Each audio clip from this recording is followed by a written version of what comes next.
côtes du monde, de part et d'autre du fleuve. Quand vous êtes à Kinshasa, vous voyez Brazzaville comme un peu comme on voit Crocodile un peu plus distant. C'est les deux capitales les plus proches, séparées par le fleuve, c'est extraordinaire. Mais en réalité, c'est le même peuple. C'est la colonisation qui les a divisés. Parce que c'était ça la stratégie des colons, pour nous diviser pour mieux régner. Donc, Dieu a vraiment travaillé, ils ont fait un travail formidable. Et pour des raisons de santé, on avait besoin d'être là-bas vraiment pour leur dire au revoir, encourager les frères et sœurs. Les frères et sœurs ont bien réagi. Bien sûr, ça leur fait mal de voir leur papa et maman partis. Mais dans leur propre cœur, ils le souhaitaient en prière parce que Niki tu as affronté un cancer. Et par la grâce de Dieu, il a été bien traité, il a reçu les soins nécessaires. Et ce cancer est en rémission aujourd'hui. Mais après, il a eu un problème au cerveau, il a eu une opération du cerveau. Donc ses capacités physiques sont diminuées et nous devons prendre soin de lui. Et pour le moment, nous sommes à Dallas avec les enfants au Texas où ils se reposent. Et les frères et sœurs de Kinshasa me chargent de vous dire bonjour, de vous saluer et vous remercier surtout pour vos prières et pour votre amour. Amen, frères et sœurs. Et après ça, on est parti à Brazzaville, en République du Congo, l'autre Congo. Mais les deux Congos parlent le Lingala, le même Lingala, Kotelayo, Zambé, Adaliawa. Et on est parti à Brazzaville. Et Brazzaville, la République du Congo, c'est un tout petit pays d'à peu près 5 millions d'habitants, comparé au mastodonte du Grand Congo de l'autre côté. Mais c'est un peu plus structuré, mieux organisé. En tout cas, Brazzaville est une ville agréable, avec 1,2 million personnes à l'intérieur de Brazzaville. Les gens sont bien là-bas. Ils mangent toutes les mêmes choses. On mange des feuilles de manioc là-bas. Et on mange du foufou aussi. Et à Kinshasa, ils appellent les feuilles de manioc le kondou. Mais les mêmes feuilles de manioc de l'autre côté, on appelle ça le saka-saka. Mais dans tous les cas, c'est beau et puis bon, la pâte de manioc, qu'ils appellent le chigouan. Donc, j'ai mangé le chigouan, j'ai mangé le saka-saka et le pondou. Donc, à cause du nationalisme, fais attention. À Kinshasa, il ne faut pas appeler le feuille de manioc le saka-saka. Là, on va comprendre que tu es Brazzavillois. Donc, là-bas, il faut bien t'assurer que tu n'oublies pas. Donc, c'est le pondou à Kinshasa et le saka-saka à Brazzaville. Mais c'est le même repas, servi avec le même amour. On peut applaudir les frères et sœurs. Et la raison de notre visite à Brazzaville, c'est parce que l'Église a été persécutée à Brazzaville, comme vous le savez déjà. L'Église a été attaquée. Et c'est plus destructeur quand c'est le propre père de l'Église qui devient le loup pour son Église. Là, la déchirure est plus grande encore parce que le frère qui a dirigé l'Église là-bas, vraiment, il vivait une double vie. Il a contribué à détruire sa propre famille spirituelle. Et mamie et moi, on est allés constater les dégâts de l'église de Brazzaville. Vraiment, on revient de très loin. Non seulement il vivait une double vie, mais il y a des choses plus intolérables encore qui ont été commises à Brazzaville. Il y a des sœurs qui ont été accusées. Et il est marié, mais vraiment, il vivait comme un loup dans la bergerie. Il a fait la cour aux sœurs, il a fait des choses pas possibles. Je vous assure que si je l'avais rencontré à Brazzaville, je crois que je l'aurais mis en prison. Parce que c'est inacceptable, on doit protéger les brebis. Et quand Dieu nous fait confiance et nous confie la charge des brebis, c'est pas pour qu'on abuse de ça. Surtout que tu es un homme marié. Et prions pour son âme. Prions pour que Dieu leur accorde la repentance. Mais entre-temps, ça nous coûte beaucoup d'efforts et beaucoup d'argent pour aller après les frères et sœurs en qui Dieu a fait confiance. Ils étaient supposés bâtir, mais ils détruisent. Donc ça change vraiment les plans et cette église a besoin de beaucoup de soins. Mamie et moi, on a fait un bon diagnostic, il y a des choses à faire, il y a des choses à refaire. Mais par la grâce de Dieu, Jésus ne perd jamais. Le sang de Jésus peut tout réparer. Et vraiment, l'église de Brazzaville a besoin de nous ici, besoin de nos prières, de notre amitié. Les frères, ils ont été émerveillés. Je ne sais pas qu'est-ce qu'ils prêchaient là-bas, parce que tout ce qu'on a dit prêcher, ça semblait nouveau. Et en plus, même, il y a des frères et sœurs dans l'église de Brazzaville qui ne me connaissaient pas. Parce que la télévision du royaume que l'on présente partout chaque mois pour notre unité, lui il avait décidé d'isoler l'église pour mieux la détruire. Donc il ne présentait pas le JNN là-bas, il ne donnait pas de nouvelles d'Abidjan, il n'informait pas les frères et sœurs sur le fait qu'on est le royaume de Dieu dans le monde entier. Donc il bâtissait vraiment son propre empire où il abusait des gens sur tous les plans pour pouvoir... et c'est vraiment dommage. C'est dommage. Prions pour eux. Et là, j'ai beaucoup de peine à partager ça parce que je ne m'en remets pas encore. Je suis choqué par la gravité de la dévastation.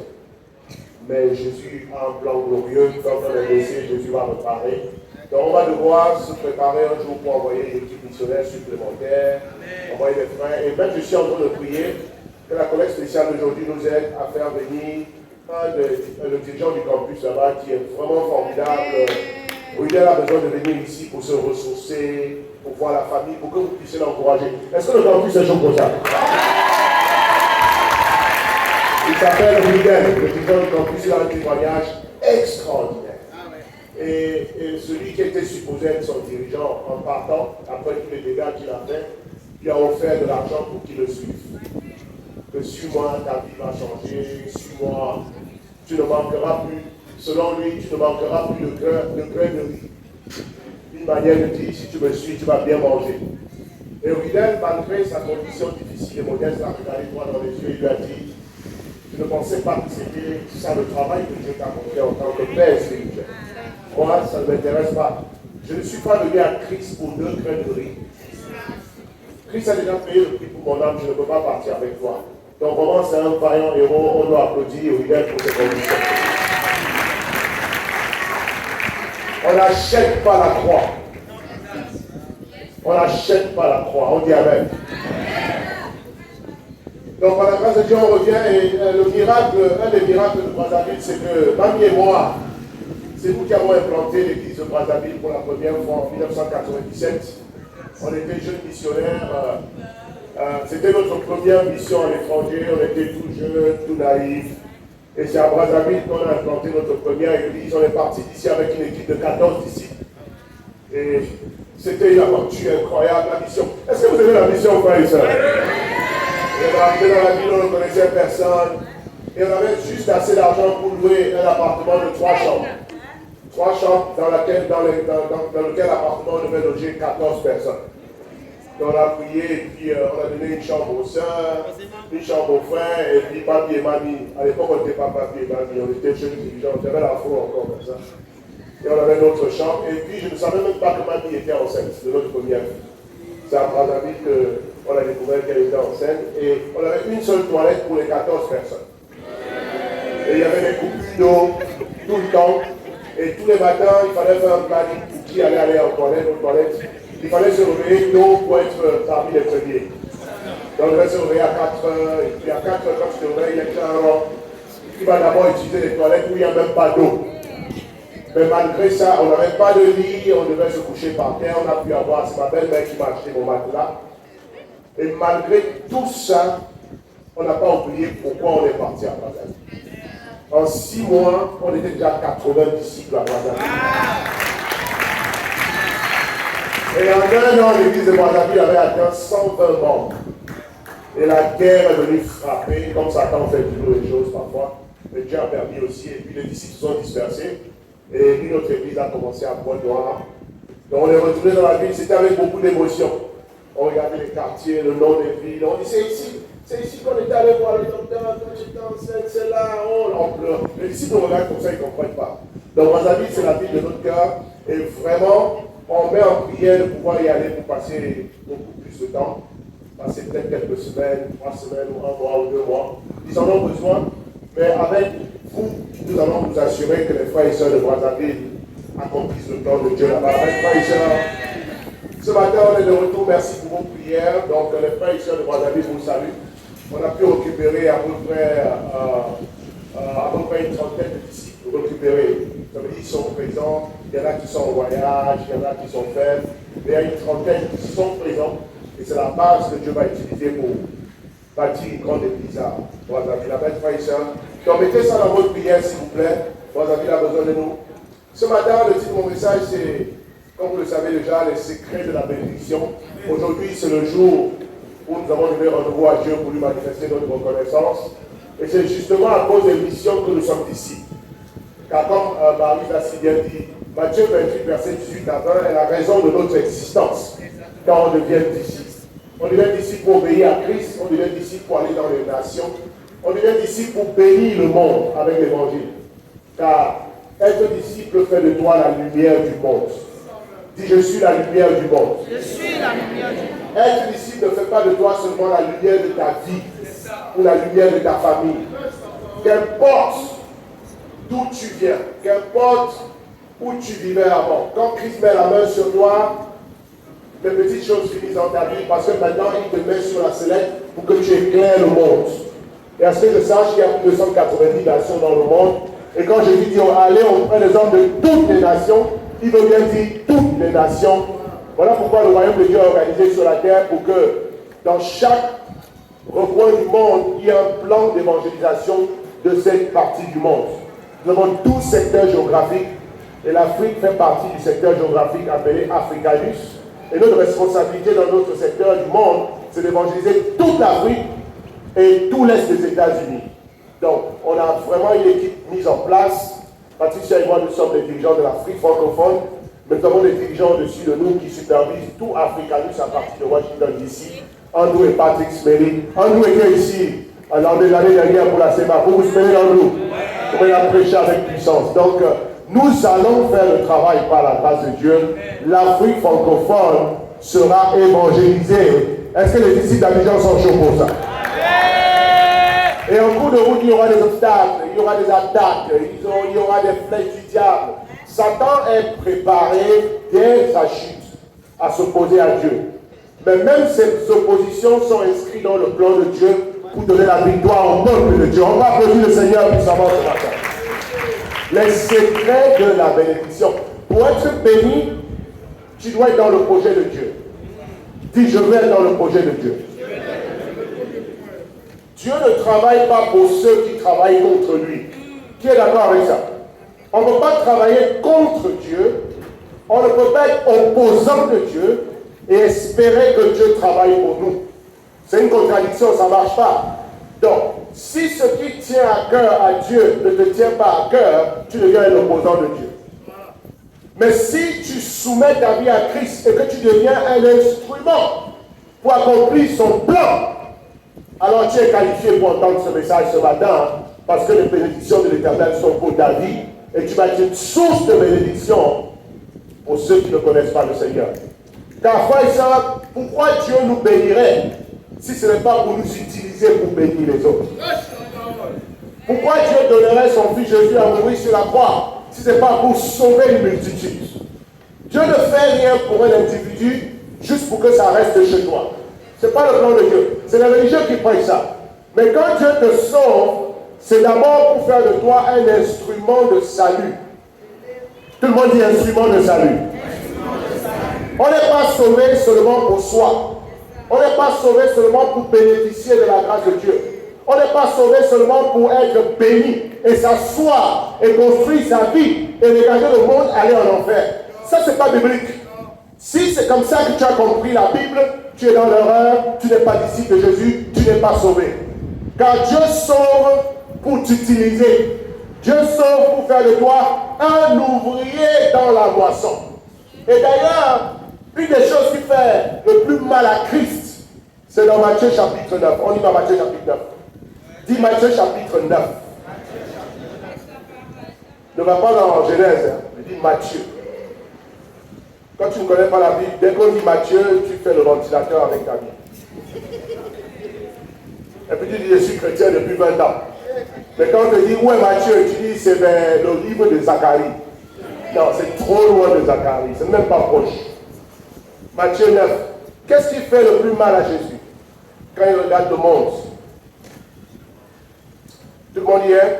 Verset 35 au verset 38. Si tu es, tu dis Amen. Mais ne dis pas Amen si ta Bible n'est pas ouverte. Dis Amen seulement si tu lis Matthieu avec moi, tu regardes verset 35 à 38. Et on va baisser la tête pour prier. Père, s'il te plaît, papa, mets-moi à l'écart et utilise ce pupitre pour faire de ton église une armée de combattants et de guerriers spirituels. Fais de cette église une armée en prière, une armée en jeûne, une armée qui évangélise et une armée qui tend la main à ceux qui sont perdus. Fais de cette armée le prolongement de ta main. Quand Jésus, tu es venu en chair, tu n'as vécu sur la terre que 33 ans, tu es remonté au ciel et tu veux nous utiliser maintenant comme tes mains, comme tes bouches, comme tes pieds, Seigneur, pour atteindre ceux qui ont besoin de recevoir l'évangile. Utilise-moi, que ton Saint-Esprit opère des miracles dans les cœurs aujourd'hui, pour que chacun de nous soit un disciple actif, un ouvrier qui travaille vraiment dans la moisson pour ta gloire, au nom de Jésus. Amen. Jésus parcourait toutes les villes et les villages, enseignant dans les synagogues, prêchant la bonne nouvelle du royaume et guérissant toute maladie et toute infirmité. C'est le même Jésus que nous servons aujourd'hui. On dit Amen. Et quand il parcourt toutes nos villes, tous nos villages, tous nos quartiers, il est capable de guérir toute infirmité, toute maladie spirituelle, physique, morale, mentale, émotionnelle, métabolique. Applaudis le Seigneur pour la guérison qu'il nous accorde ce matin. Seulement pour te guérir, il est prêt à venir vers toi chez toi. Il est prêt à rentrer dans ta maison. Et la Bible dit, voyant la foule, et bien sûr pour voir la foule, il faut sortir. Pour voir la foule, il faut aller vers la foule. Il fut ému de compassion pour elle, parce qu'elle était languissante et abattue. Est-ce que tu as le même regard sur la foule? Quand tu sors et tu vois le trafic à Abidjan, les embouteillages, les gens dans leur voiture, quand tu rentres dans les bureaux, est-ce que tu vois les gens de la même manière que Dieu les voit? Est-ce que tu les vois bien habillés, bien portants, riches, pauvres? Est-ce que tu ne vois que l'aspect physique quand tu regardes les gens? Mais Dieu, quand il regarde la foule, il voit l'état de leur cœur, il voit leur CV spirituel, il voit la condamnation qui est sur eux, et il est ému de compassion. Tu ne peux être ému de compassion pour quelqu'un que si tu remarques qu'il souffre. Qui est d'accord avec ça? La compassion est liée à la perception de la souffrance de l'autre. Et par conséquent, quand un disciple manque de compassion, vous savez déjà qu'est-ce qui s'est passé? Ses yeux ne voient pas avec le cœur de Dieu. Car pour manquer de compassion, il faut fermer les yeux sur les souffrances des autres. Qui est d'accord avec ça? Or, Jésus, quand lui voit la foule, il est ému de compassion parce qu'il les voit comment? Languissantes, abattues, comme des brebis qui n'ont point de berger. Et au premier siècle, dans la foule que Jésus regardait, il y avait des gouverneurs. Et comment Jésus voit un gouverneur? Languissant, abattu, comme une brebis sans berger. Il y avait des riches. Comment Jésus voit les riches? Languissants, abattus, comme des brebis sans berger. Il y avait des pauvres, il y avait des malades, il y avait des bien portants. Au point où même il a dit aux pharisiens qui ont dit à Jésus, après qu'ils ont entendu Jésus dire, je suis venu afin que les aveugles voient. Et les pharisiens ont dit, mais nous, on n'est pas aveugles. Jésus dit, c'est justement ça le problème. Parce que vous croyez que vous voyez, mais vous êtes aveugles. Parce que lui, Jésus ne voit pas ce que nous voyons. Frère et sœur, quand tu regardes ta vie ce matin, qu'est-ce que tu vois? Quand tu regardes la vie des autres, qu'est-ce que toi tu perçois? Les besoins physiques d'abord ou les besoins spirituels? Alors il dit à ses disciples au verset 37, la moisson est comment? Il dit la moisson est grande. Mais il y a combien de bergers, d'ouvriers? Mais il y a peu d'ouvriers. Vous savez ce que je suis en train de dire? La moisson du monde est grande. Il y a beaucoup de gens dans le monde que Jésus veut sauver. La moisson est grande à Kinshasa, à Abidjan, à Lomé, à Cotonou, à Casablanca, dans toutes les villes du monde, à Paris, à Londres. La moisson est grande. Mais quel est le problème? Il y a peu d'ouvriers. Or, nous savons très bien que ceux qu'il appelle ouvriers sont ses disciples.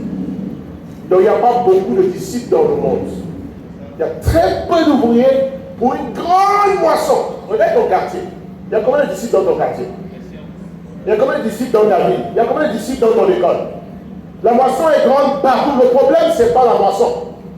Le problème, c'est le peu d'ouvriers. Ce matin, la question est de savoir si toi tu es un ouvrier ou bien simplement un spectateur. Il y a peu d'ouvriers. Et il recommande à l'église au verset 38, priez donc le maître de la moisson. Afin qu'il fasse quoi? Qu'il envoie des ouvriers dans sa moisson. Qu'est-ce qui tient le plus à cœur à Dieu?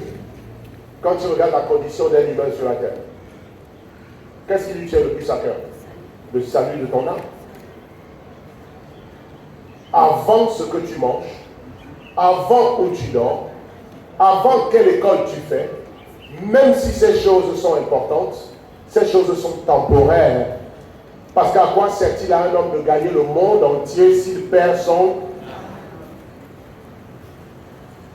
Et j'ai beaucoup étudié, j'ai beaucoup lu, j'ai lu la philosophie, j'ai lu les pensées des grands hommes, j'ai étudié Mandela, Gandhi, Martin Luther, j'ai étudié aussi les empereurs des temps passés, les Césars, les empereurs perses, Darius, Xerxès, Alexandre le grand conquérant, qui est parti de la petite Macédoine, en Grèce, et il a conquis le monde en moins de 10 ans. Alexandre est le plus grand général, le plus grand stratège de tous les temps, en termes de conquête militaire.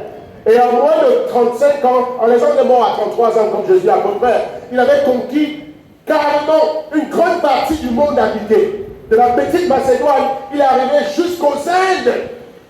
Il a soumis les empires comme la Perse. La fameuse bataille d'Alexandre contre le roi Darius. Jeune, mais plein de rêves, de visions et d'ambitions. Il voulait régner sur le monde. Alexandre est arrivé jusqu'en Babylone, mais Alexandre est mort très jeune. Et à la veille de sa mort, il souffrait d'une fièvre que ses médecins n'arrivaient pas à contrôler. Et Alexandre, sentant qu'il partait, il a fait sa dernière requête à ses généraux. Il leur a demandé, il leur a dit, quand je meurs, ne m'enterrez pas comme un empereur, comme un roi. Enterrez-moi comme un pauvre. Comment ça? L'empereur Alexandre, à quoi toutes tes conquêtes? Tu as l'or, l'argent, tu as tout, les pouvoirs, les femmes, tout. Et on va t'enterrer comme un pauvre? Oui, comme un pauvre. Enterrez-moi. Et puis il a dit, vous savez quoi? Mon cercueil même, ne le fermez pas totalement. Laissez mes mains pendre en dehors. Laissez mes pieds pendre. Et enterrez-moi. Car je suis arrivé dans le monde avec les mains nues. Et je me mets les mains nues. Je mets les pieds nus. Je me mets les pieds nus. Aucune de ces choses. Il a dit, toutes ces conquêtes me serviront à quoi? Quand je vais dans la tombe. Il ne connaissait pas l'évangile. Il ne faut pas lire la Bible pour savoir que le sang de l'homme est temporaire sur la terre. Donc à quoi sert-il à un homme de gagner le monde s'il va quand même perdre son âme? Or, tout ce que le monde va te donner n'est utile que pour ton corps. Oui, je te dis la vérité ce matin. Et même si tu ne m'aimes pas, tu es obligé de me croire ce matin. Parce que ce que je dis est la vérité, c'est universel. À quoi ça sert l'argent? Ça entretient quel type d'âme? Est-ce qu'on mange les billets de banque? À quoi ça sert une belle maison? Ton âme ne dort pas dans une maison, ton âme habite ton corps. Et tout ce que nous recherchons, diplôme, argent, bien-être, c'est seulement pour servir le corps qui va tomber en terre dans quelques années. À quoi servira tous tes efforts si c'est seulement pour cette vie? Oh, il y a beaucoup qui ne croient pas à la vie éternelle. Tu seras choqué dès que tu vas fermer les yeux. Ne croyez pas que la Bible est une légende. Tu seras choqué le jour où tu vas pousser ton dernier souffle. Tu vas réaliser que la vie de l'homme ne se limite pas au corps physique. Mais ceux qui sont partis ne viendront pas te dire ce qui est de l'autre côté. La parole de Dieu te le déclare ce matin et tu dois croire à cela, frère et sœur. Il y a une vie après la mort. Parce que la mort du corps physique n'est pas la fin de ton existence. Nous sommes créés à l'image de Dieu. Est-ce que vous croyez que Dieu est comme nous? Que la Bible dit ça parce que tu as une tête, des pieds, des mains, il marche dans les rues comme nous? Non! Nous sommes créés à l'image de Dieu, pas à l'image du corps. Le corps n'est pas l'image de Dieu. L'image de Dieu en nous, ce n'est pas ton corps physique, c'est pas de la matière. Parce que Dieu est esprit. Dieu est esprit. On n'a jamais vu Dieu se promener. On n'a jamais vu Dieu manger. On n'a jamais vu Dieu taper quelqu'un avec une main. Dieu n'est pas physique. Dieu est esprit. Et ceux qui l'adorent en esprit et en vérité. On peut applaudir le Seigneur puissamment ce matin. Donc si Dieu est esprit, Comment la Bible peut donc déclarer qu'on est créé à son image? Vous savez quelle est la révélation? Si tu es créé à l'image de Dieu, ça veut dire que tu es d'abord un être spirituel avant d'être enfermé dans un corps charnel. Ton identité n'est pas ton corps. Ton corps n'est pas ton identité. Ton corps est l'enveloppe charnelle, physique et matérielle dans lequel ton âme habite pendant son séjour sur la terre. Donc ne confonds pas ton destin à ton corps. Car le corps est comme un habit. Vous voyez les sous-marins quand ils doivent aller sur l'eau, tu pars de la terre ici, on respire, on est des êtres aérobies, on respire de l'air. On ne peut pas vivre sans oxygène. Où est le miracle de la vie? Depuis que tu es assis ce matin, tu as déjà respiré plus de 2 millions de fois. Et si tu arrêtes de m'écouter et que tu te concentres sur ta respiration, que tu décides d'arrêter ta respiration volontairement, au bout de 2 minutes, tu seras mort ici. Tu es d'accord avec ça? Parce que les êtres aérobies, on doit respirer l'oxygène pour vivre. Mais le sous-marin qui doit aller faire des explorations sous l'eau, il ne peut pas aller sous la mer en espérant vivre comme on vit ici. Voilà pourquoi il porte un habit, une combinaison adaptée à l'environnement sous-marin. Si on est d'accord avec ça, on dit amen. Il porte un masque à oxygène, il porte un scaphandre, et puis maintenant avec ça, il peut évoluer sous l'eau. Mais devinez, quand il va sous l'eau, il est seulement en mission. Il ne va pas sous l'eau pour maintenant se confondre aux poissons. Même s'il est là-bas avec les poissons, il étudie les requins, les carpes, les dorades et tout ça. Ce n'est pas pour devenir un poisson, il est juste de passage là-bas. Et pendant qu'il est là-bas en train de faire son travail, il n'oublie pas d'où il vient, il n'oublie pas ses projets d'ici. Il n'investit pas là-bas. Il ne construit pas sa maison sous l'eau en disant « Oh, que cette mer est belle! C'est incroyable, les requins, les baleines, c'est incroyable! Je vais faire mes investissements ici. Je vais construire 10 étages ici. Je vais habiter ici. » Il ne penserait jamais comme ça parce qu'il sait que son séjour sous l'eau est temporaire. Et que son habillement, le corps qu'il s'est mis est un corps artificiel pour lui permettre de vivre là-bas. Et spirituellement parlant, nous sommes des sous-marins venus sur la terre en mission. Mais n'oublie pas d'où tu vas repartir. Tu es créé à l'image de Dieu. Voilà pourquoi ta conscience te gronde quand tu fais des choses qui sont contraires à ton identité spirituelle. Quand un être humain fait du mal à un autre être humain, il doit affronter ce qu'on appelle, la Bible appelle sa conscience. Pourquoi Dieu nous envoie sur terre avec une conscience? La conscience est la lampe que Dieu donne à l'homme pour l'aider à réaliser qu'il est plus grand que l'environnement dans lequel il vit. On va applaudir le Seigneur puissamment. Ta conscience est la boîte noire de ton existence. C'est ta conscience qui te dit que tu n'es pas d'ici, que tu dois penser aux choses spirituelles, qui est ce qu'on appelle la morale. Et même ceux qui n'étudient pas la Bible sont confrontés à la morale de leur conscience. Quand ils font du mal, quand tu trompes ta femme. Un homme qui trompe sa femme n'est plus le même. Comme François a si bien partagé ce matin. Tu n'es pas le même si tu ne lis pas la Bible. Quelque chose s'est déchiré en toi. Quand tu la regardes, c'est qui est à moitié. Et quand elle te dit, chérie, tu étais où hier soir? Et sachant très bien que tu étais avec les démons, tu lui dis que tu étais à l'église. C'est ça qu'on appelle violer sa conscience. Tu dis non, j'étais à la maison, je dormais. Mais elle te pose la question parce qu'elle sait que tu n'étais pas à la maison. J'étais chez un ami, alors que tu sais très bien que tu étais chez une prostituée. Dès que tu finis de faire ça, tu n'es plus le même. Ta conscience est violée. Et cette conscience essaie de te ramener à la raison. De te dire la vérité. Sors de là. Tu n'es pas fait pour ça. Tu n'es pas fait pour l'immoralité, pour le mensonge, pour la fraude, pour la corruption. Ton idéal de vie est plus grand que ce que tu pratiques. Et si tu continues comme ça, tu vas devoir griller ta conscience et devenir un homme en qui habite le diable. Là, quand tu fais le mal, ça ne te dit plus rien, ça te fait plus mal. Quand tu commets l'adultère, c'est comme si tu as bu de l'eau. On n'est pas créé pour ça. Voilà pourquoi ce matin, Jésus veut que tu sois dans son camp et que tu arrêtes d'être contre lui. Et la chose qui lui tient le plus à cœur, c'est combien de personnes je vais sauver grâce à mon sacrifice. Ce n'est pas combien d'immeubles tu vas accueillir. Et il te donne tous ces biens-là pour que tu les mettes au service d'un idéal plus grand que des petits chapelles. On applaudit le Seigneur pour sa frère et sœur. Voilà pourquoi ce matin, on ne peut pas parler du secret de la bénédiction sans d'abord nettoyer le terrain. Pour que tu ne fasses pas de la bénédiction une fin en soi. On ne vit pas pour les bénédictions. Les bénédictions ne sont pas ta destination. Les bénédictions sont un moyen pour accomplir ta destinée.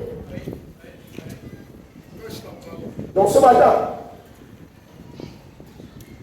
pour résumer la pensée de Dieu par rapport à la bénédiction, je vais prendre une image biblique que nous allons étudier rapidement. Quand Dieu veut parler de son œuvre, de son royaume parmi les hommes, il commence par demander à Israël de bâtir un tabernacle. Dis tabernacle. Tabernacle. Le tabernacle, Mishkan en hébreu. Tabernacle. L'endroit où Dieu réside. Quand ils sortent Israël d'Égypte, c'est pour aller lui bâtir le tabernacle dans le désert. L'endroit où Dieu réside. La présence de Dieu a été perdue dans le jardin d'Éden. Il ne va pas créer pour qu'on vive loin de lui. Il ne va pas créer pour être un dictateur là-haut dans le ciel. Il nous a créé pour vivre parmi nous. Dis parmi nous. Et c'était ça le plan à l'origine. Quand il a mis Adam et Ève dans le jardin d'Éden, qu'est-ce que Dieu faisait tous les soirs quand Adam et Ève étaient dans le jardin d'Éden? Le Seigneur descendait vers eux pour communier avec sa créature. Il aimait la compagnie d'Adam et Ève et il voulait qu'Adam et Ève aiment sa compagnie. Donc il descendait tous les soirs pour causer avec eux. Dieu a toujours voulu habiter parmi son peuple. On dit Amen. Mais quand Adam et Ève ont péché, ils ont chassé la présence de Dieu. Et bien Dieu a décidé de restaurer sa présence. Et il a demandé à Moïse, quand Moïse est parti de l'Égypte avec Israël, de lui construire un tabernacle où? Dans le désert. Et quel est le but du tabernacle? Restaurer la présence de Dieu parmi le peuple. Eh bien, si tu es un enfant de Dieu, ta première raison de vivre doit être de bâtir le tabernacle de Dieu. Dis bâtir le tabernacle de Dieu. Bâtir le tabernacle de Dieu. Parce que s'il n'y a pas de tabernacle, il n'y a pas de présence de Dieu. On dit Amen. Soit tu peux utiliser ta vie en tant que disciple pour bâtir le tabernacle, ou tu peux aussi utiliser ta vie comme disciple pour bâtir le veau d'or. Dis le veau d'or. Le veau d'or. Le tabernacle et le veau d'or sont deux projets de vie séparés. L'un conduit à l'intimité avec Dieu, à la bénédiction et au salut au dernier jour. L'autre, le veau d'or, est un projet aussi, te donne les joies temporelles de ce monde. Mais après, tu vas finir dans le feu de l'enfer. C'est ça. Les deux projets ne mènent pas au même endroit.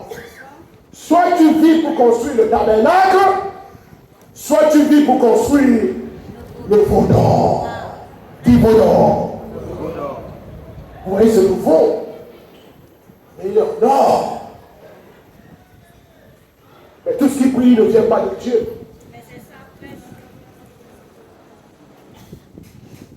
Genèse 15. Vas-y, prêche. Est-ce que l'église est là ce matin? Est-ce que l'enseignement est en train de pénétrer nos âmes et nos cœurs ce matin? Comment peux-tu dire que tu es contre cette parole si c'est la vérité? Genèse 15, 13 à 14.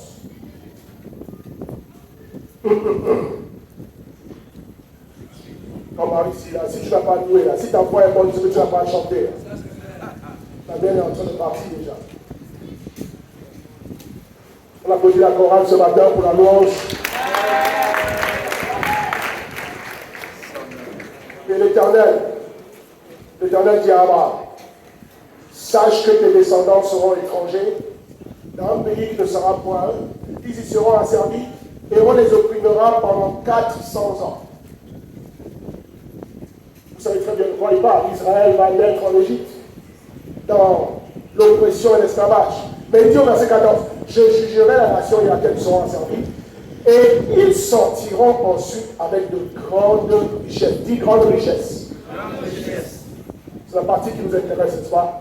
Grande richesse. Donc, vous voyez que Dieu, quand il regarde un seul homme, Abraham, il a un projet de vie pour Abraham.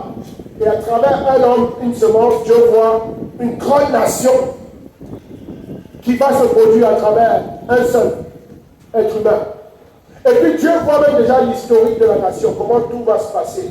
On ne peut pas cacher à Dieu quoi que ce soit, même le futur ne lui est pas caché. Et puis il dit, en Égypte, ce peuple va se multiplier. Et pendant 4 siècles, ils seront esclaves. Mais un jour, ils seront délivrés et ils partiront avec quoi? De grandes richesses.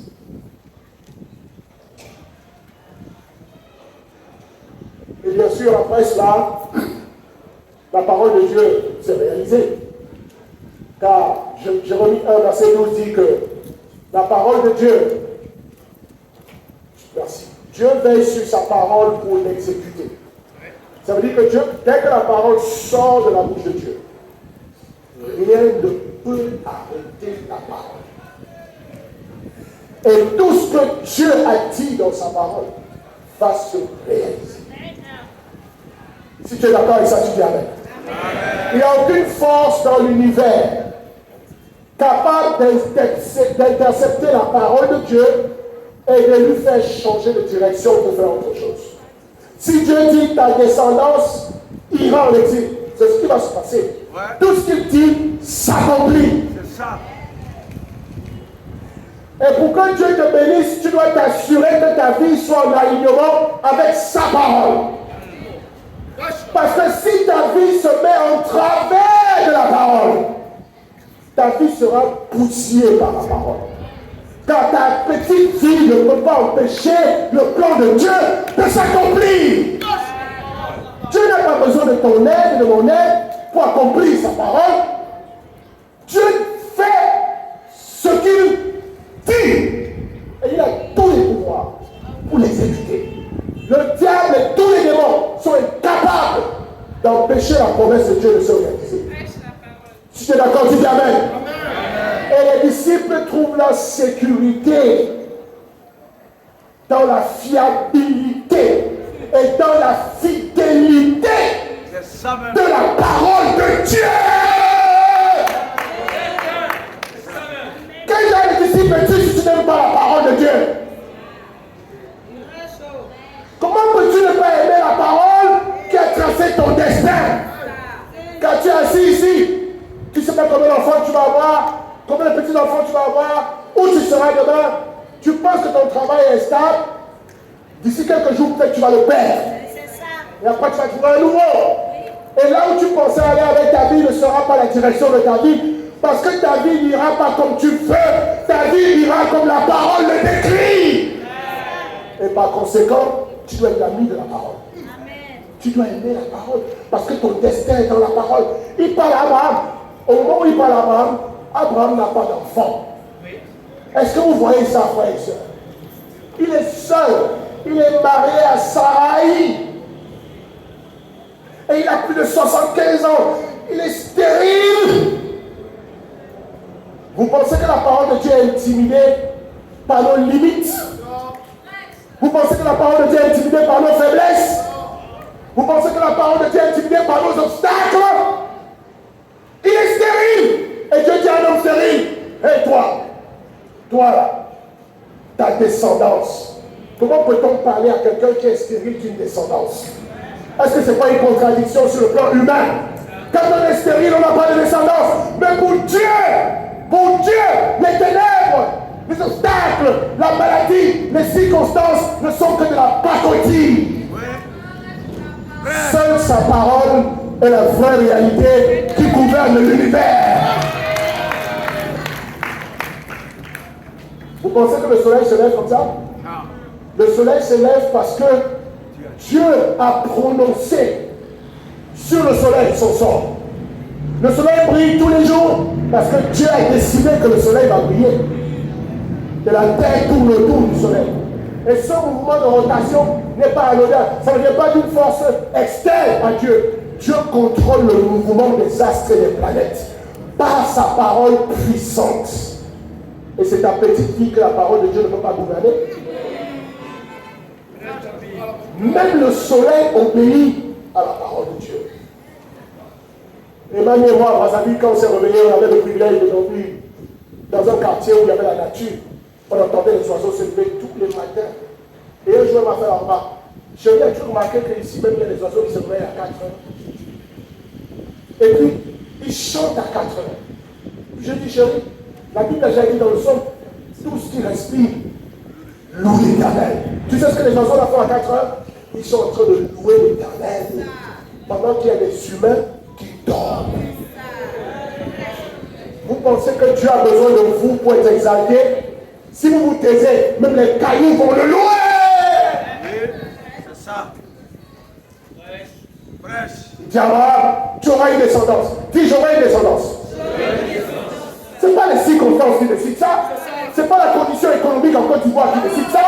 Tu n'auras pas une descendance parce que tes parents sont riches. Tu n'auras pas une descendance parce que tu as beaucoup étudié. Tu ne seras pas bien dans la vie parce que tu as des talents.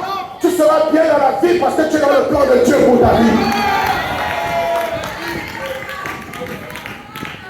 Et si tu ne me crois pas, essaie d'utiliser tes talents pour te mettre contre le plan de Dieu. On verra à quoi tu vas arriver. Personne ne peut résister à la parole. Abraham, ta descendance ira en Égypte, elle se multipliera, David, elle restera là-bas 4 siècles. Même la durée de ton séjour dans le désert est prédite par la parole de Dieu. Et je vais vous dire, qu'importe la longueur de la nuit, qu'importe la longueur de ta nuit, le jour se lèvera. Le jour se lève sur chaque être humain. Et le jour ne se lève pas parce que tu es puissant, le jour ne se lève pas parce que tu es pauvre, le jour ne se lève pas parce que tu te plains, le jour ne se lève pas à cause de tes richesses et de tes connexions et de tes relations. Le jour se lève parce que la parole est prédite sur ta vie.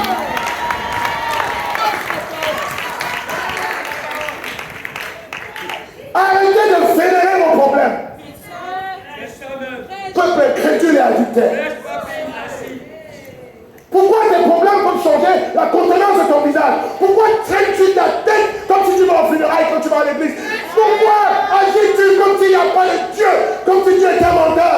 Arrête de pleurnicher sur ton sort. Parce que même ta durée dans le désert est prophétisée par la parole. Et Abraham pouvait dire, Seigneur, mais pourquoi ma descendance va passer 4 siècles en esclavage? Ça, c'est pas ton affaire. Parce que c'est pas toi qui détermine les circonstances et les temps. Il y a une série de choses que nous devons affronter dans chacune de nos vies. Et tu ne peux rien. C'est ça. C'est ça qui constitue ton destin. C'est-à-dire qu'il y a des choses qui sont orchestrées par Dieu, contre lesquelles même tes prières ne peuvent rien faire. Il y a des prières qui sont contre la volonté de Dieu. Et cette prière s'appelle la prière des ignorants. Parce que les ignorants mettent beaucoup de passion à demander des choses qui vont leur nuire en pensant que ça va leur profiter. Mais Dieu est omniscient, il est omnipotent. Quand il dit que tu vas passer par le désert, toi tu dis quoi? Ton petit pasteur là dit quoi? Que tu vas la caler gêner. Et puis le désert va disparaître. Mais tu es fou. Il n'y a aucune prière qui pouvait empêcher Israël de passer par le désert. Parce que contrairement à ce que vous croyez, le désert n'est pas ton tombeau. Pourquoi avons-nous toujours peur de ce qui fait mal? La douleur n'est pas toujours ce que vous pensez. Si Jésus n'est pas allé à la croix, si son sang n'a pas coulé, il n'y a pas de rédemption pour l'humanité. Souvent, c'est dans les douleurs que sont les germes de ta bénédiction. Ta douleur. Est-ce que je prêche la parole ce matin?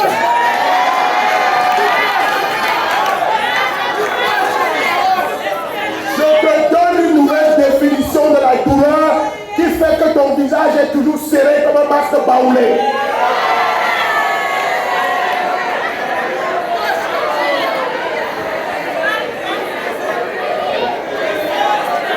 Tel est nos pense, tel il est.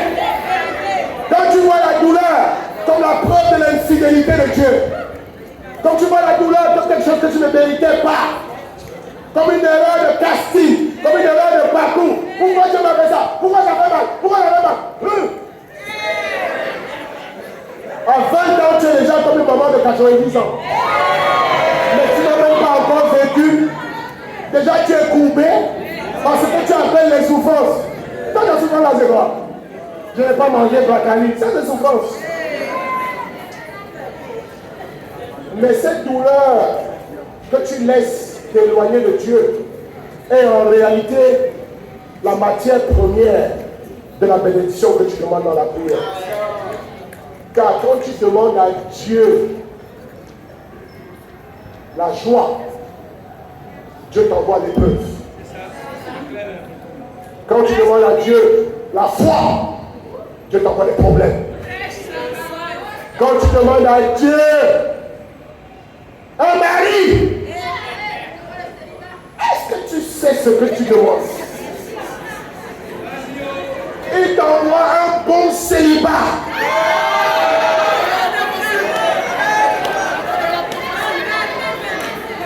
Le mystère de la prière. Je suis en train de vous révéler le mystère de la prière. Pour que ta prière se réalise, elle doit d'abord produire le contraire de ce pourquoi tu as prié. Ouais. Tu demandes à Dieu la vie, il devait passer par la mort. Tu demandes à Dieu l'élévation, il devait passer par l'humiliation. Tu demandes à Dieu la terre promise, il devait passer par le désert. Est-ce que je prêche la parole ce matin?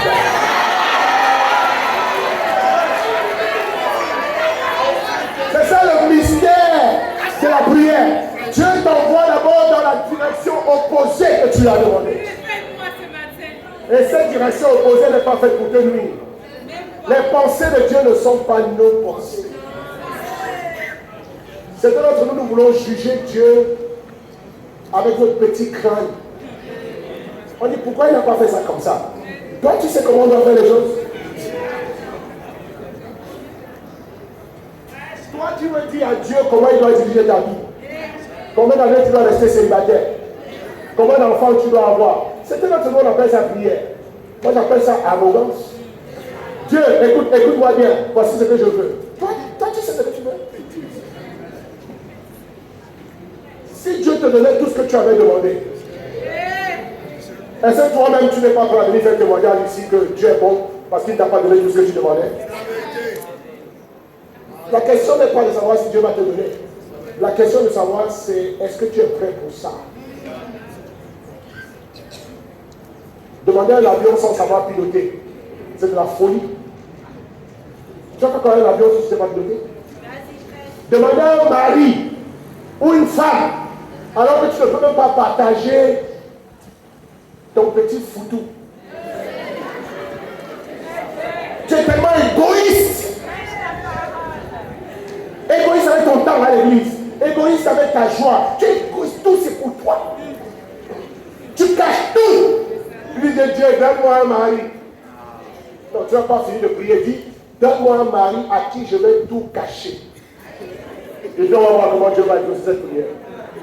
Parce que si Dieu ne change pas ton univers intérieur, tout ce qu'il peut te donner à l'extérieur ne va pas te satisfaire. Voilà pourquoi tes prières prennent d'abord des chemins détournés pour nettoyer l'intérieur et rendre l'intérieur capable de recevoir les choses extérieures. On va applaudir le Seigneur après ça. Amen. Oh, le pauvre frère, quand il rencontre Dieu, il veut qu'on lui parle de sa stérilité. Mais quand il rencontre Dieu, Dieu lui parle de sa postérité. Dieu ne s'arrête pas sur tes circonstances.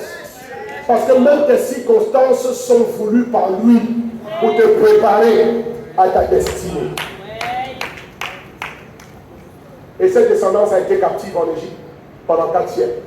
Vous voyez, toute l'histoire du monde, depuis que Dieu a dit cette parole à Abraham, va suivre la trajectoire de la parole.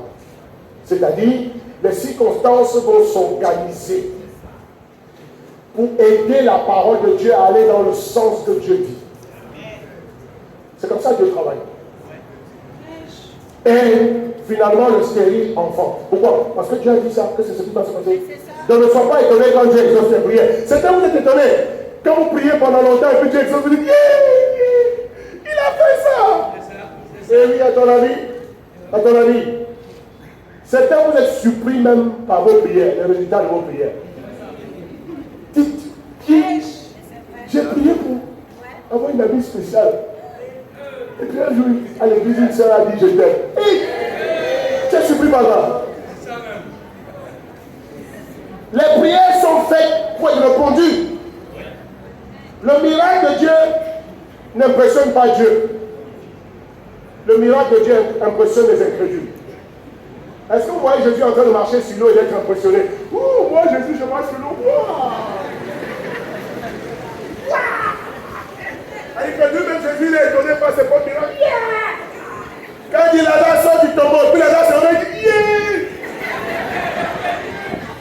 Et Pierre dit Jésus, il a quoi? Il dit hey, Lazare s'est réveillé. Non, le miracle de Dieu n'étonne pas Dieu. Le miracle de Dieu étonne les incrédules. Toi, Dieu a fait. Dans ton avis, qu'est-ce que Dieu fait? Dieu fait les choses impossibles. Car l'impossible est possible à Dieu. Et sa descendance grandit en Égypte. Et puis 4 siècles plus tard, souvenez-vous de la promesse, ils vont sortir d'Égypte avec quoi? Vous n'êtes pas souligné, je vais te souligner. Ils vont sortir d'Égypte avec quoi? Dieu annonce l'avenir avec des détails. Et ton avenir a des détails précis que Dieu veut t'annoncer aujourd'hui. On dit Amen. Certains vous pensez que vous n'avez pas d'avenir. Non, le problème, ce n'est pas que vous n'avez pas d'avenir. Le problème, c'est que vous n'écoutez plus Dieu. Comment peux-tu savoir ce que Dieu dit si tu ne marches pas avec Dieu? Abraham a entendu ça parce qu'il avait une intimité avec Dieu. Vous avez plus d'amis humains que d'amis spirituels. Alors que Jésus doit être ton premier ami. 4 siècles plus tard, comme tu as dit, Exode chapitre 11. Alors c'est dans Exode. Tout le monde est dans Exode. La parole est formidable. Incroyable. Exode 11. Verset 2 à 3. On dit Amen. Moi je ne flatte pas les gens, je prêche la parole seulement. Exode 11, verset 2, 3. Parle au peuple. On est 4 siècles plus tard. Israël va sortir d'Égypte comme la parole de Dieu a dit à Abraham. Et il dit maintenant parle au peuple pour que chacun demande à son voisin et chacune à sa voisine des vases d'argent, dit d'argent, et des vases d'or, dit d'or. Ah bon? Vous pouvez imaginer les esclaves qui vont sortir de chez leur maître. D'abord, numéro 1, le maître ne veut jamais laisser partir l'esclave. Et Dieu dit quelque chose qui est contre nature. Dites aux esclaves quand ils vont sortir de demander à leur maître leur or et leur argent. Quelle est la probabilité pour que ça se réalise dans un monde normal? Toi, esclave, va demander à ton maître, dis d'abord je vais libérer pour voir s'il est d'accord avec toi. C'est pour ça que le pharaon a résisté. Maintenant, non seulement maintenant, quand il est obligé de te libérer, il dit non, maître, oui, je suis pas prêt à partir contre ta volonté, mais ton or que tu as caché dedans là, il faut me donner. Il va t'occuper la tête. Mais quand ça vient de Dieu, même ceux qui sont contre toi se retrouvent à faire des choses pour toi. Parce que même le méchant ne peut pas résister à la parole de Dieu. On dit Amen. Donc vous allez demander à vos voisins, chacune à sa voisine, des vases d'argent et d'or. L'Éternel va faire quoi? Verset 33. L'Éternel fit trouver grâce. Dit trouver grâce. Au peuple, aux yeux des Égyptiens. Moïse lui-même était très considéré dans le pays d'Égypte aux yeux de ses serviteurs du Pharaon et aux yeux du peuple. Ok? Donc, Dieu fait trouver grâce aux yeux de tes oppresseurs pour qu'ils te donnent la bénédiction. C'est Dieu qui fait ça. Est-ce que tu sais que tout ce que tu as reçu aujourd'hui, tu n'as pas reçu parce que tu contrôles les choses. Non. Tu l'as reçu parce que Dieu le veut. Et quand Dieu veut quelque chose pour toi, il n'y a aucun diable en enfer pour t'empêcher d'avoir ce que Dieu veut. On dit Amen. Amen. Dans les grandes richesses que Dieu a promis à la descendance d'Abraham, comment ils vont l'avoir? En dépouillant les Égyptiens. Ceux qui les ont maltraités pendant 4 siècles vont payer pour ça. Donc avant de quitter l'Égypte, demandez-leur leur or, demandez-leur leur argent. Exode 12, versets 35 à 36. Est-ce qu'ils l'ont fait? Si toi tu étais à leur place, tu n'aurais pas le faire. Exode 12, 35 à 36. Les enfants d'Israël firent ce que Moïse avait dit. Ils demandèrent aux Égyptiens des vases d'argent, des vases d'or et des vêtements. Verset 36. L'Éternel fit trouver grâce au peuple, aux yeux des Égyptiens, qui se rendit à leur demande et ils dépouillèrent les Égyptiens. Regardez comment la parole est incroyable. Quand Dieu est pour toi, qui peut être contre toi? C'est-à-dire que c'est ton maître qui va te paître. Il a déjà la douleur du fait qu'il n'aura plus d'esclaves. Mais toi, en partant, tu vas prendre même son nom et son argent et tu ne vas pas voler. Lui-même, avec l'amertume dans son cœur, actionné par la parole de Dieu, il va prendre tous ses biens pour te donner parce que Dieu a dit. Pas parce qu'il veut, parce que Dieu a dit. Et je décrète sur toi la promotion. Pas parce que ton patron t'aime, parce que Dieu a dit. Amen. Je décrète sur toi la santé. Pas parce que ton médecin a dit, parce que Dieu a dit. Amen. Ton élévation ne dépend d'aucun facteur humain. Arrêtez d'être jaloux pour rien. Si tu veux la bénédiction, va vers la parole et soumets-toi à la parole.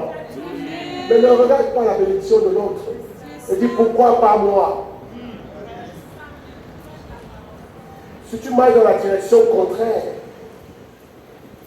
au chemin qui mène à l'or, tu ne vas pas avoir l'or. Parce que pour avoir l'or, il faut se mettre sur le chemin de l'or. Et on dit ici que les Juifs ont obéi à la parole de Moïse pour avoir l'or.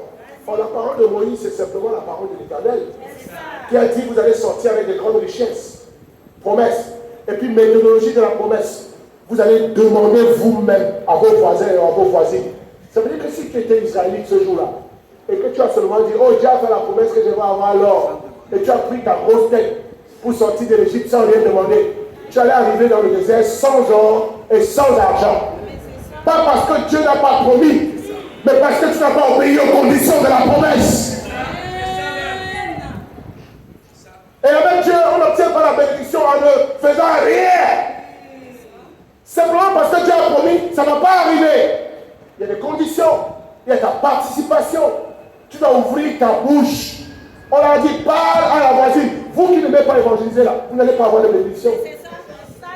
Parce que la bénédiction que Dieu a promis vient de ta voisine que tu n'as pas évangélisée. La preuve ce matin, on a un frère formidable qui se met ici, qui raconte toute sa vie de captivité. Et qui dit, j'ai été évangélisé par la sœur Françoise qui est devenue mon épouse. Toi, ma sœur qui prie pour te marier, qui as-tu évangélisé?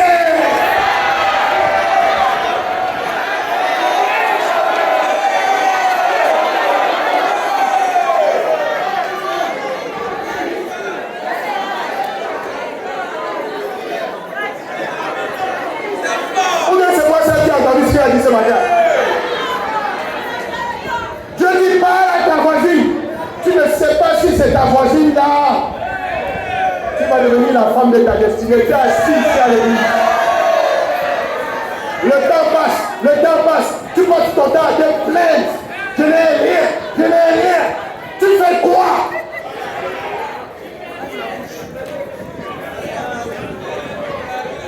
Qui c'est la sœur Françoise qui m'a évangélisé, qui est devenue la femme de ma destinée. Donc toi qui es assis là depuis là, on dirait que ta bénédiction se trouve dans ton évangélisation.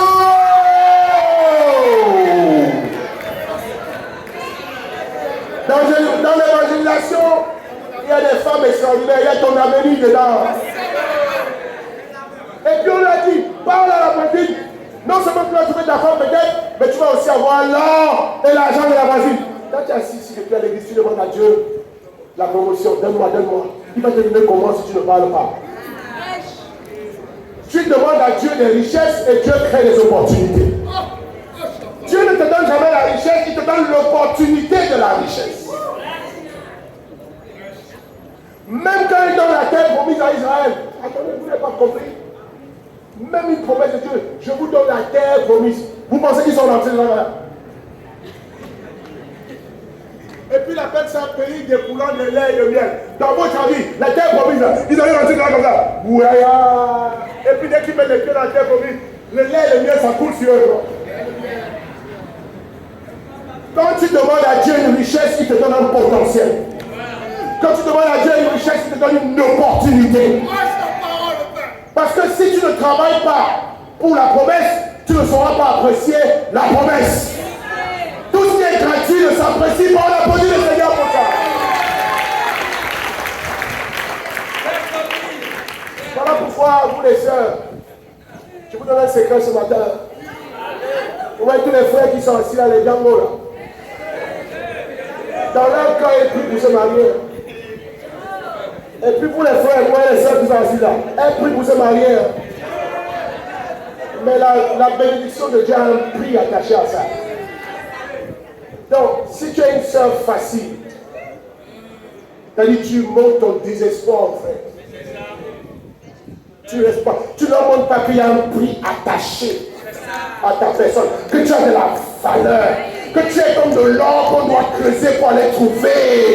L'or, on doit creuser, avoir les mains sales, la boue, enlever, prier, jeûner, chercher, avoir les poussières dans les yeux, nettoyer, laver, creuser, creuser, creuser, creuser. Et un jour tu tombes sur une pépite d'or et tu dis j'ai trouvé l'or.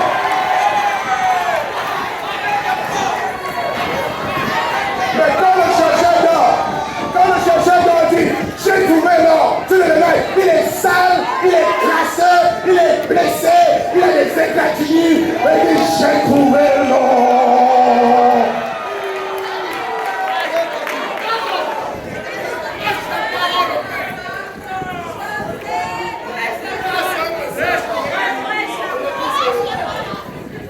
Vous savez pourquoi l'or de la malade ses yeux?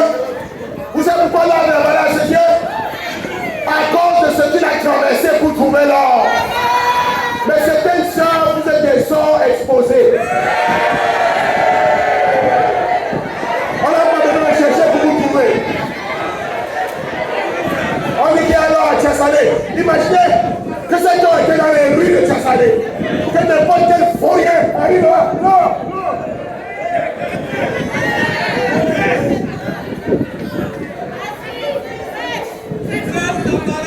C'est pourquoi tu n'as pas travaillé. Tu le gaspilles. Voilà pourquoi les enfants qui sont nés avec une pierre en or dans la bouche. Mon père est ceci, mon père là-bas. On a des enfants de ministres ici, où il y a des millions cachés dans le placard. Des enfants qui utilisent 200 millions pour aller faire leur beuverie, leur prostitution. Ils achètent tout ce qu'ils veulent. Parce que chaque fois qu'ils rentrent à la maison, ils ne savent pas que c'est l'argent du contribuable ivoirien. C'est l'argent des impôts. Mais papa a un poste et papa est un voleur.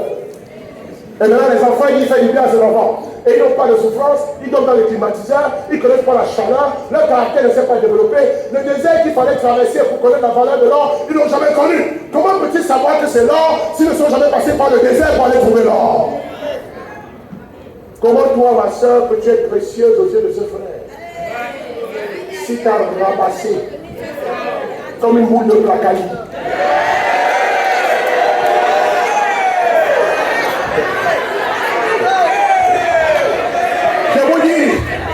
Mes frères et mes soeurs, mes enfants spirituels et mes petits enfants spirituels.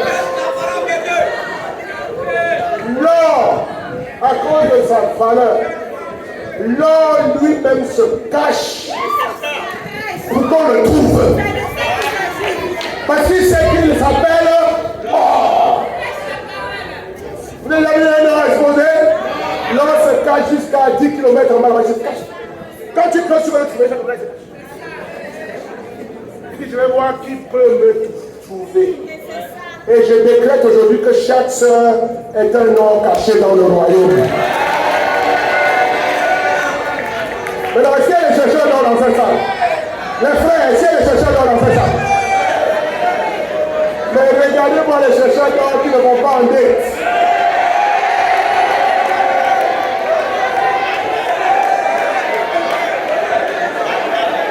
Toi, tu cherches l'or. Allez, qui va chercher? Qui va trouver l'or? Donc toi, tu penses qu'il suffit d'être un frère. Tu as venu t'asseoir ici, Kounia, qui a pas l'argent. Et puis là, tu vois la soeur, elle dit, oh, c'est elle. Et puis tu prends tes mains là.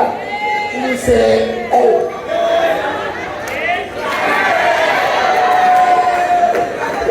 C'est comme ça que les soeurs en enfant. Ah, allez, allez. Tu te vois ici. Tu te vois. C'est des beaux yeux de paix. Beaux yeux de qui? Ta main va me toucher. Je suis caché dans le cœur de Dieu. C'est comme ça une soeur doit dire à un frère. Moi là, je suis caché dans le cœur de Dieu. Et celui qui me veut doit aller dans le cœur de Dieu pour me trouver. Oh bien. Maintenant tu es facile. Le gars ne veut pas encore dire un mot, tu dis me facile. Il a dit quoi? C'est parce que tu es désespéré. Tu dis, prends-moi même cadeau. Sœur, est-ce qu'on peut aller au maquis manger un poulet? Oui, même si c'est poisson fumé, je pars. Déjà, le gars voit que tu n'as pas de valeur. Si toi tu ne te respectes pas, c'est moi qui vais te respecter. Même si tu étais là, et que nous on va acheter la pacotille à jamais, et toi tu es dans la pacotille, on va te payer avec le prix de la pacotille. Parce que si l'or est parmi la pacotille, l'or perd sa valeur. Dans les témoins des histoires, je suis désespéré. Quand on sait ce que Dieu a dit, on n'est pas désespéré. Et Dieu dit, parle à ta voisine. À partir d'aujourd'hui, tu dois comprendre que ta bénédiction se trouve dans ton évangélisation. Oui, quand je suis venu d'ici, il y a 35 ans, 4 mois plus tard, j'étais déjà ici à Abidjan, j'étais baptisé à Lagos au Nigeria. Et quand je suis arrivé ici, je ne cherchais pas le mariage, je cherchais l'évangélisation. Je prêchais dans toutes les rues d'Abidjan. Tu sais, quand un frère est fixé sur le cœur de Dieu, il y a beaucoup de sœurs qui l'admirent. Dans le monde, les critères d'admiration sont différents que dans le royaume. Quand nous tous sommes été dans les ténèbres, nous les femmes, qu'est-ce qu'on admirait chez un homme? Son portable, ses chaussures pointues, sa sape, son portefeuille. Est-ce qu'il est capable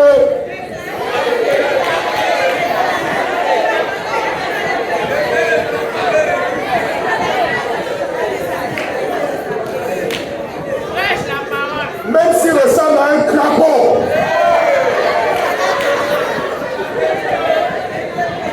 même s'il a l'âge de ton grand-père,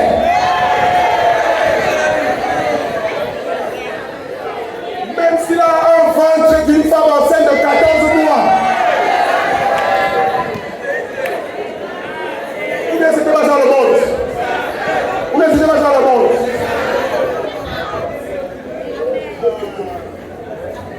Voilà pourquoi vous les petits étudiants là, dans le monde, vous n'avez aucune chance. Parce que même vos copines dans le fil, là, quand vous regardez, voilà, quand je crois. Mais c'est un sort triste. Il y a des grands-pères qui sont allés petits.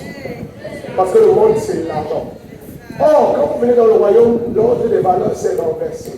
Tout est certain, vous n'avez pas entendu ça. Dans certains cas ici, vous pensez que vous allez impressionner les sœurs avec la taille du poulet que vous mettez sur la table. Quand tu dis ça, je vais t'inviter à aller. Et puis là, quand tu dis, je vais nous montrer de quoi je suis capable. Elle a quitté les vomis du monde. Les grottos avec les gros ventres. Elle a quitté tout ça. Elle a laissé tout ça tomber. Hier, la sœur, elle se dépassait toujours en Yambo. Elle avait des sacs Louis Vuitton. Tout ça, c'était le prix de l'immoralité. Elle a quitté tout ça pour venir s'asseoir au pied de Jésus. Sans sac, sans Yambo, elle marche à pied pour nous. Elle-même, elle a quitté ça. Et puis toi ici, tu viens. peux l'impressionner avec ce qu'elle a produit. Je vais t'inviter en date, on va partir au KFC. Et tu vas voir de quoi je suis capable. Il y a des gens qui n'ont déjà pas de ce KFC. Tu sais où elle a été avant? Ici, les sœurs s'impressionnent avec les valeurs de Dieu. Ton évangélisation les impressionne. Ta connaissance de la Bible les impressionne. Tes convictions sur le péché les impressionnent. Elle veut un frère qui peut les amener en dette sans les toucher. Sans les toucher. Même si tu as des sentiments pour elle. La sœur te respecte quand tu peux rester à côté d'elle pendant des semaines, des mois, des mois. Mais ta main ne va jamais comme ça la toucher. Jamais. Là, la sœur dit, ouais, j'ai trouvé l'or. Vous voulez me donner des bénédictions sans payer le prix. Or, la manière dont vous vous offrez à la personne va déterminer comment elle va vous traiter après. Si tu tiens une voie facile, il va vous traiter comment dans le mariage. Tais-toi là, dans la chic, faut quoi même. Quand il dit ça là, il pense à comment il t'a connu. Dans la chic, c'est pas moi qui ai dit que j'étais tombé là. Et dès qu'une fille va faire la tue dehors, il va tomber dans la terre. Il va se sentir attiré par celles qui font les tues. Mais celles qui sont là, qui est où? Tu t'es là, pourquoi je ne les vois pas? Pourquoi tu ne m'appelles pas? Tu es où? Tu me l'as pas? Il dit, laisse-moi vivre. Je t'ai laissé pourquoi? Tu m'as baillé, tu m'as baillé, tu es fort, demande-moi. C'est repoussant. La personne dit, c'est quoi ça? Ce qui est rare est attirant. Et ce qui est vulgaire est repoussant. Quand tu te fais rare, c'est une bête.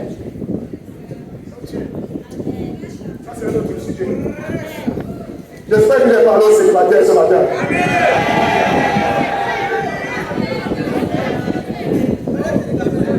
Donc ça, quand un frère voit ton visage triste, il sait que tu n'es pas une bonne affaire. Même les frères savent ça. Quand une soeur est célibataire, elle est toujours triste.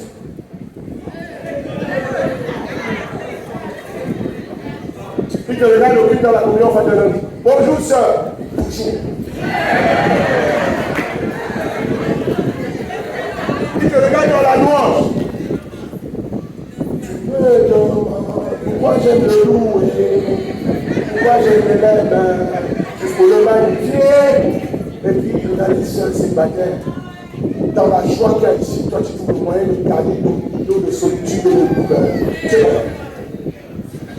Le frère dit, celle-là, c'est un poison.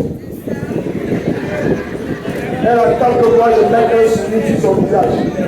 Mais Jésus n'a pas pu mettre un sourire sur son visage. Moi je dis, je ne suis même pas l'apôtre Pierre. Il fuit. Mais quand une sœur se suffit en elle-même, elle est célibataire, mais radieuse, resplendissante, serviable, aimable, évangélisante. Elle est une belle précieuse que tous les frères célibataires veulent avoir.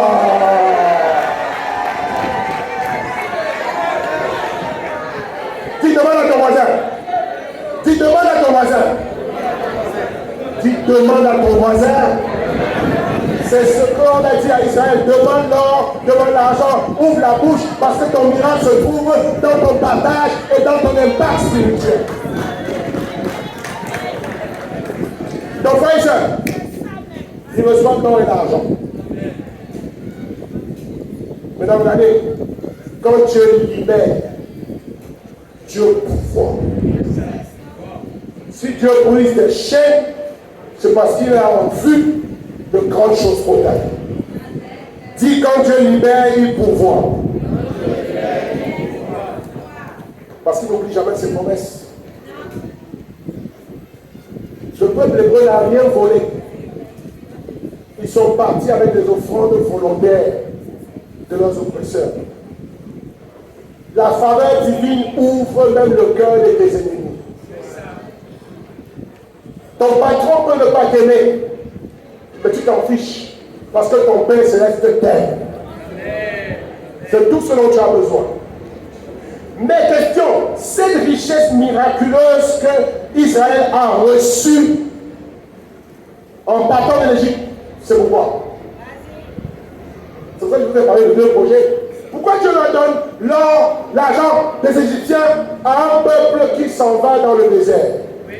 Question, qu'est-ce qu'on peut faire avec l'or et l'argent dans le désert? Il n'y a pas de supermarché. Il n'y a pas de bijouterie. Mais tu arrives dans le désert, ancien esclave, chargé d'or et d'argent. Mais tu es dans le désert. Ça veut dire que dès que tu as faim, ton or c'est à quoi? Est-ce qu'on mange l'or? Est-ce qu'on mange l'argent? Vous voyez comment Dieu fait les choses? Pour qu'on ne tombe pas dans l'idolâtrie. Pour qu'on ne commence pas à adorer la bénédiction plus que lui. Il cache les vraies choses de la vie dans la relation avec lui et non pas dans la bénédiction. Donc tu arrives dans le désert, tu as l'or et l'argent. Mais quand tu as faim, tu es obligé de prier. Dieu, donne-moi à manger. Et Dieu doit faire descendre la main jusque dans ta bouche. Ton or ne peut pas acheter ça. Quand tu as soif, il n'y a pas de Coca-Cola glacé dans le désert. Il n'y a pas de champagne dans le désert. Quand tu as soif, tu dis, oh papa, j'ai soif. Et lui, il fend le rocher et l'eau coule et tu bois. Question, ton or et ton argent, c'est quoi? Pourquoi tu as donné ça? La vraie vie d'un homme ne dépend pas de l'abondance de ses biens, même s'il est très riche. Parce que les vraies valeurs qui doivent nous épanouir ne peuvent pas être achetées avec l'argent. Quelqu'un qui a un supermarché ici où on vend la joie. Je n'ai pas vu de femme riche avec un visage serré comme on en fait. Si on pouvait acheter la joie, elle achèterait toutes les joies des supermarchés de Côte d'Ivoire. Et puis il n'y aurait plus de joie disponible pour quelqu'un. Mais il y a un supermarché où on vend la paix. Pourquoi les riches mettent des barrières de 10 km de hauteur pour se protéger? Ça leur donne la paix. L'argent ne peut pas acheter les vraies choses que ton cœur cherche. Parce que si tel était le cas, personne n'adorerait Dieu, on se mettrait à adorer l'argent. Donc même quand il te donne l'or et l'argent, il faut que tu dépendes de lui pour les choses essentielles. Parce qu'il a un objectif pour ton or, pour ton argent. Qui a un salaire ici, lève la main, dis j'ai un salaire. Qui reçoit des primes ici, j'ai dit j'ai des primes. Mais ta vie ne dépend pas de ta prime, ta vie ne dépend pas de ton salaire. Si tu ne me crois pas, va demander aux hommes cocus dehors là. Pourquoi leur femme les trompe? Alors qu'ils habitent une villa climatisée jusqu'au sous-sol. Alors qu'elle a un billet pour aller en France chaque jour. Alors qu'elle a des bijoux de 2 millions de CFA. Mais pourquoi elle trompe alors son mari avec son cuisinier? Parce que l'argent n'achète pas la fidélité d'une femme. Qui vous a dit que l'or et l'argent? La bénédiction, ce n'est pas pour ton bien-être. La bénédiction, c'est pour une mission. Et c'est ta soumission à la mission qui te permet de jouir de tes bénédictions. Donc ils vont dans le désert avec l'or et l'argent. Quel est le but? Exode 25. Dis Exode 25. Aujourd'hui, c'est une étude biblique puissante. Verset 1, l'Éternel parla à Moïse et dit, parle aux enfants d'Israël, qu'ils m'apportent une offrande. Maintenant, ils sont dans le désert. Et puis, si tu vas dans le désert avec l'or et l'argent, devine qu'est-ce que Dieu va te demander dans le désert. Et Dieu ne te demande jamais ce qu'il ne t'a pas donné. On dit Amen. Qu'il m'apporte une offrande. Vous la recevrez pour moi de tout homme qui la fera de bon cœur. Dis bon cœur. Dis bon cœur. Ok, super. Donc, je vous transmets le message de Dieu ce matin pour l'offrande. Parce que nous sommes dans le désert du monde. Aujourd'hui, c'est le jour des offrandes spéciales. Amen. Voici ce que vous recevrez d'eux. Voici ce que Dieu lui-même demande. De l'or, de l'argent. Et tu penses, il ne leur demande que ce qu'il a dit aux Égyptiens de leur donner. Donc Dieu ne peut pas te demander ce qu'il ne t'a pas d'abord donné. Donc quand tu dis, je n'ai pas, tu es un menteur. Parce que Dieu t'a donné avant de te demander. Même la pauvre veuve avait 2 sous. Comment tu as fait pour n'avoir rien?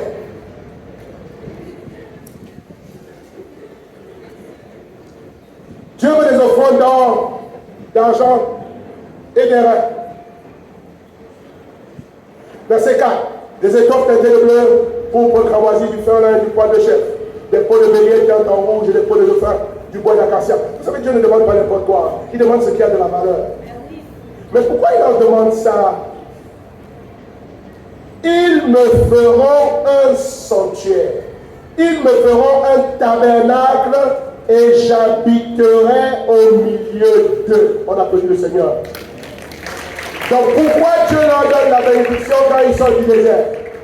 Quand ils sortent de l'Égypte, pourquoi il leur donne l'or et l'argent? Pour manger? Vous achetez des habits? Pour gaspiller? Avec des nouvelles coiffures tous les jours? Pour boire du yaourt jusqu'à devenir obèse? Pourquoi il te donne la bénédiction? C'est parce qu'il va te le redemander dans le désert pour construire son tabernacle. Dieu t'enrichit pour construire son tabernacle. Si tu ne retiens que cette phrase du christianisme, tu as tout gagné.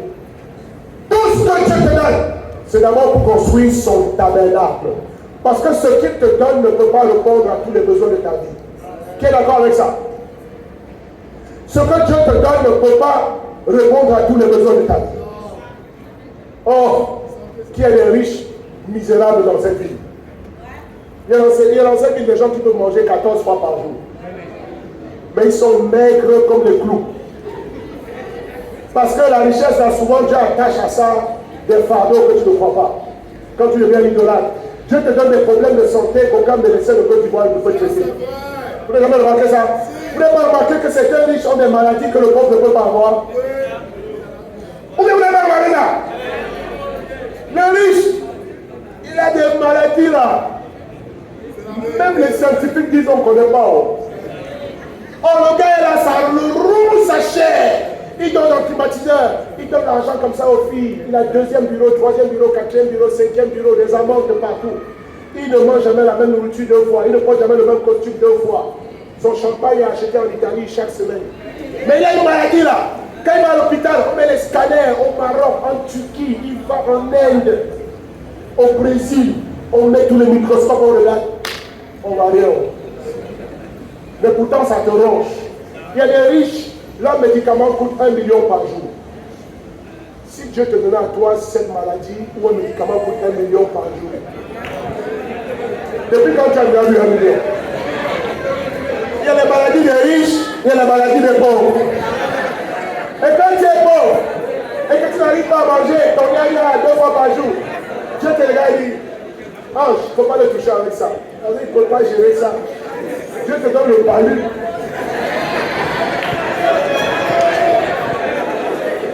Dieu te donne la grippe. Tandis que la grippe là, même si tu écrases gingembre, tu me la donner, ça va partir. Mais le riche qui fait confiance à ses richesses, Dieu va lui montrer que tu es dans le désert et que l'or et l'argent que je t'ai donné là, c'est moi Yahvé Rapha, c'est moi qui guéris et ce n'est pas la bénédiction qui guérit. Et le peuple de Dieu dit Amen. Parce que l'argent que je t'ai donné, c'est pour que tu me construises un tabernacle dans ce monde désertique, dans ce monde sans valeur, sans pureté, sans fidélité, ce monde d'escrocs, de corruption, de mensonges, ce monde où les gens vont en enfer. Je t'ai enrichi pour que tu me bâtisses mon tabernacle. Si un disciple ne comprend pas ce matin, c'est plus la peine de venir à l'église. Parce que tous les messages ne serviront à rien. C'est un Dieu que Dieu vous bénit. Vous pensez à votre petit charnel. Ça réveille des envies en vous. Tu veux te rattraper. Moi, ça fait 35 ans que je prêche. Et je vous dis, je n'ai plus besoin d'une nouvelle expérience de prédication. J'ai prêché aux Caraïbes. J'ai fait les églises aux Caraïbes. J'ai fait les églises en Europe. J'ai fait l'église aux États-Unis. J'ai fait l'église en Afrique. Je peux comparer. Je peux faire une étude comparative du cœur des gens dans le monde. Et moi, ma plus grande plaie en tant que prédicateur en Afrique, c'est de prendre les jeunes ici, dans la rue. Je les trouve dans des états déplorables. Certains n'ont jamais vu leur père. Certains sont nés, la maman est morte le même jour. Et puis on vous envoyez chez des oncles qui vous ont martyrisé, qui ont abusé de vous sexuellement. Certaines sœurs, on les trouve dans des états terribles. Déchiquetés, violés à l'intérieur. On a tué ton âme. C'est comme ça que Jésus t'a trouvé. Et puis il t'a donné le salut. Il t'a pris de là. Il t'a lavé. Tu ne savais même pas comment te coiffer. Tu ne savais pas comment penser à tes cheveux parce que tu n'avais pas de pain à manger. Ta vie était tellement grave. Tu étais un jeu de ping-pong pour des adultères. Ils t'ont fait faire des avortements. Tu as failli arracher ton utérus. Pourtant, tu n'as pas atteint 22 ans. C'est dans cet état que le Christ vous amène ici à l'hôpital du salut.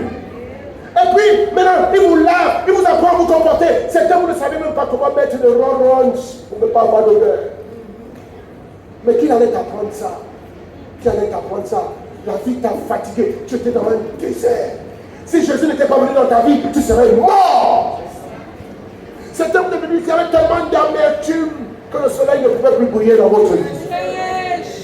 Les blessures qu'on a digérées dans cette église, dans les études bibliques, si on fait la compilation de toutes les douleurs qu'on a arrachées des cœurs ici pour te sauver, il n'y aurait pas de banque en Côte d'Ivoire pour sauver ça.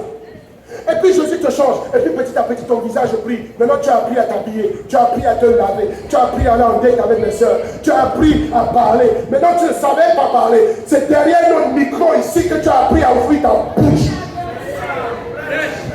Tu n'avais pas l'assurance, tu étais timide comme un hibou. Tu ne pouvais pas regarder les gens dans les yeux. Jésus l'a fabriqué avec l'évangélisation. On t'a appris à parler aux gens en regardant les gens droit dans les yeux. C'est que même tes diplômes ne pouvaient pas te donner comme qualité. Et tu as acquis toutes ces compétences à l'école du Seigneur. Tu as grandi, tu as grandi. Et puis à un certain moment, tu as commencé à devenir présentable. Présentable, et Jésus t'a béni, t'a nourri, les formations, les sœurs qui passent des nuits à te former, à arracher l'orgueil de ton cœur, à arracher l'amertume. Il y a des sœurs qui ont fait des formations avec 14 versets sur l'amertume. Elle a cherché les passages dans Malachie, dans Zacharie, dans Ézéchiel, dans Jérémie, dans Habakkuk, pour que ton orgueil soit brisé. Et toi, tu n'apprécies pas ça? Et puis maintenant, quand tu es présentable, les non-chrétiens t'embauchent. Eux qui ne peuvent même pas te voir dans la rue. Maintenant, tu es embauchable, tu es présentable, et tu t'en vas te vendre la roche pour 200 000 francs par mois, 300 000 dans la fonction publique, et puis tu commences à nous narguer. Nous, des bienfaiteurs, tu nous regardes maintenant avec arrogance, avec orgueil, parce que maintenant tu peux porter des chaussures Louis Vuitton. Parce que maintenant tes mèches viennent du Brésil, on ne peut plus te former dans cette église. Et maintenant que tu as trouvé du travail, il n'y a plus un frère ici qui parle en dette avec toi. Tu regardes les frères de mon église, tu dis bande de minables. Vous pouvez aller en dette avec qui? Vous me connaissez moi? Même si on me dit d'aller avec toi, tu vas accepter, tu me connais moi, tu m'as regardé. Oh, on t'a regardé comme tu es aujourd'hui, mais on t'a vu comme tu étais hier. Et puis tu deviens faible à cause de la bénédiction. Tu deviens critique, arrogant, et tu oses critiquer les serviteurs de Dieu. Parce que tu as un travail. Et tes petits copains rebelles dans l'église te font croire que tu es devenu quelque chose. Et vous créez des clans dans l'église pour détruire l'église. Pour intoxiquer les gens. N'obéissez pas. Oh, qui vous parle la même? Les dirigeants là, ils sont quoi? Ils ont commencé à rien, sans devenir riches. Et bien toi et moi, on est amis. Notre corps, tu travailles au Rwanda, moi je travaille à Beaufort, tu travailles au Brasserie, moi je travaille ici, je travaille pour le parc. On est bien, on est riches. Tous les autres sont des minards. Fais attention, ta chute arrive. Parce qu'on ne se moque pas de Dieu. On ne se moque pas de Dieu. Maintenant, il y a un peu d'argent qui rentre dans ta poche. Hein. Tu oublies que c'est à cause de nos 100 francs que tu as mangé du déguet. Il y a des familles qui t'ont accueilli ici, tu as dormi chez des frères et soeurs. Maintenant, tu es devenu arrogant. Ta maison, on ne peut plus rentrer dedans. On ne peut plus te parler. On ne peut pas te former. Tu es riche. Maintenant, tes amis doivent être des riches. Tu as oublié d'où tu es né. Maintenant, tes amis doivent être des riches. Et puis, donner la collecte à Dieu.